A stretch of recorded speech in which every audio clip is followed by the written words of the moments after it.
Normal, thjesht në vendet evropiane, për shembull, sikur këtu në Gjermani, nuk është e njëjtë sikur ju atje, domethënë në Kosovë, atmosfera nuk është e njëjtë sikur se kur je në një vend kur agjerojnë gjithë për shembull ose është një atmosferë e vazhdueshme. Këtu është pak më ndryshe se për shembull deri në qytete dhe të tjerë gjithë vazhdojnë ditën normal.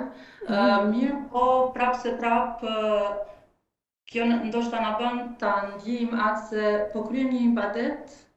pa zhurmë, siç e themi ne, edhe pse të tjerët nuk e bajnë, mirë po ta jep atë forcën, atë shtimin e imanit se po e bën vërtet një punë, një ibadet, po e kryen vërtet ashtu siç ka thënë Allahu, se agjërimi është vetëm jimi, edhe ne po e bën ashtu në atë formë të fshehtë që është vetëm për Allahun. Nuk është e lehtë, mirë po nuk kisha me thonë edhe tek ne që mungon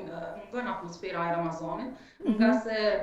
e mendoj edhe atë se ne pavarësisht ku jetojmë, pavarësisht ku jemi, ne jemi ata që vetveti mund ta krijojmë atë atmosferën festive ose atë atmosferën e